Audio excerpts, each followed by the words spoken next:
ദൈവനാമത്തിന് മഹത്വമുണ്ടാകട്ടെ.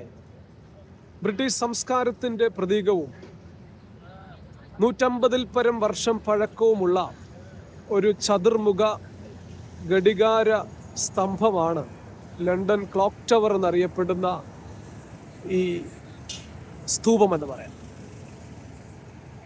ഇത് സ്ഥാപിച്ച സമയത്ത് അതിൻ്റെ ഉദ്ദേശം എന്ന് പറയുന്നത് ഈ പട്ടണത്തിൽ വരുന്നവർക്ക് സമയത്തെക്കുറിച്ചൊരു ധാരണ ഉണ്ടാകുക എന്നുള്ളതാണ്. പ്രത്യേകിച്ച് ശീതകാലത്ത് ഇവിടെ ഉച്ചതിരിഞ്ഞ് 3:30 ആകുമ്പോഴേക്കും സന്ധ്യയാകുന്ന ഒരു ദിനരാത്ര കാലാവസ്ഥ ഉണ്ട്. അപ്പോൾ പട്ടണത്തിൽ വന്നിരിക്കുന്നവർക്ക് സമയത്തെക്കുറിച്ച് ഒരു ഗ്രാഹ്യമുണ്ടാകുക എന്ന ഉദ്ദേശത്തോടെ സ്ഥാപിതമായതാണ്. എന്നാൽ ഇപ്പോഴത് സമയത്തിനെക്കുറിച്ച് ആർക്കും വലിയ ഇത് കാണേണ്ട ആവശ്യമില്ലെങ്കിലും ഇതൊരു ഐക്കണായിട്ട് നിലകൊള്ളുകയാണ്.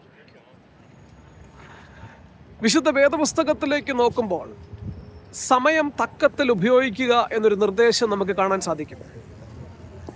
എല്ലാത്തിനും ഒരു സമയമുണ്ട് എന്നാണ് മനുഷ്യജീവിതത്തെക്കുറിച്ച് വേദപുസ്തകം പഠിപ്പിക്കുന്നത്. യേശു കർത്താവ് ഈ ലോകത്തിൽ ഭൂജാതനായതു തന്നെ കാലസമ്പൂർണത വന്നപ്പോൾ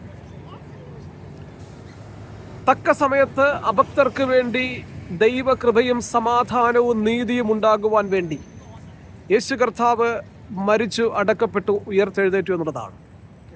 വേദപുസ്തകമായാലും സാമൂഹ്യ ശാസ്ത്രമാണെങ്കിലും മാനവരാശിയുടെ ജീവിതത്തെക്കുറിച്ച് പറയുന്നത്, വ്യക്തിഗതമായുള്ളൊരു നിർദ്ദേശം എന്ന് പറയുന്നത്, നമ്മളെല്ലാവരും നമ്മുടെ സമയത്തെ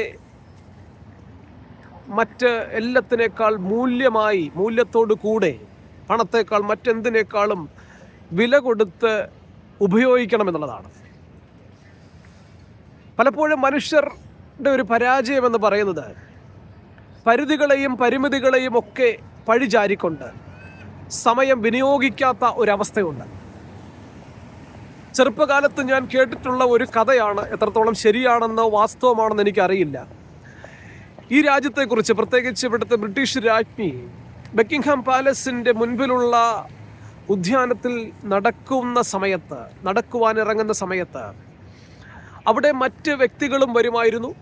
അവർ ചിലപ്പോഴൊക്കെ അവരുടെ വീട്ടിലെ വളർത്തുമൃഗങ്ങളുമായിട്ട് അവിടെ നടക്കാൻ വരും.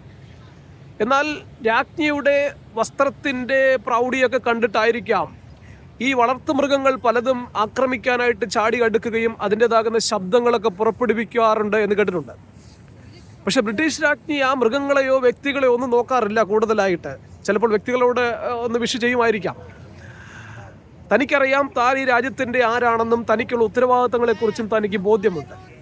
ഇതുപോലെ നമ്മൾ നമ്മുടെ ജീവിതത്തിൽ പലതിനും ചെവി കൊടുക്കേണ്ട കാര്യമില്ല എന്നൊക്കെ ഇന്നത്തെ കാലത്തെ ഒരുപാട് മോട്ടിവേഷണൽ സ്പീക്കേഴ്സ്, ഓൺലൈൻ കാര്യങ്ങളൊക്കെ വരുന്നതിന് മുൻപ് ചെറുപ്പത്തിൽ ആരോ പറഞ്ഞു കേട്ട കാര്യമാണ്.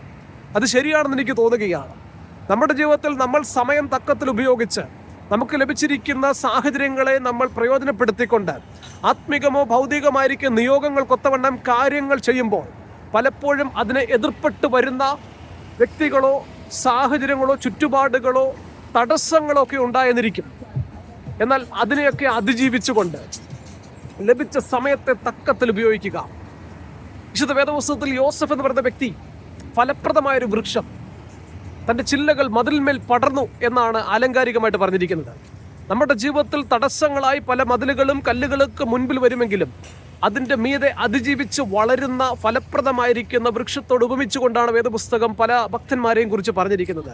എന്നെ കേൾക്കുന്ന ദൈവമക്കളെ, നമ്മുടെ ജീവിതത്തിൽ ലഭിച്ചിരിക്കുന്ന സമയം തക്കത്തിൽ ഉപയോഗിച്ചുകൊണ്ട് ദൈവത്തിന് പ്രയോജനമുള്ള, മനുഷ്യർക്ക് പ്രയോജനമുള്ള, സമൂഹത്തിനും ലോകത്തിനും പ്രയോജനമുള്ള എന്തെങ്കിലും സമഗ്ര സംഭാവനകൾ നമ്മുടേതാകുന്ന വ്യക്തിമുദ്രയിൽ നിന്ന് പതിപ്പിച്ചുകൊണ്ട് നിൽക്കുവാൻ ദൈവം ശക്തീകരിക്കട്ടെ, സഹായിക്കട്ടെ എന്ന് പറഞ്ഞുകൊണ്ട് ചെറിയ ചിന്തയിൽ ഒരുമിക്കുന്നു. ദൈവം അനുഗ്രഹിക്കട്ടെ. ആമേൻ. Praise God.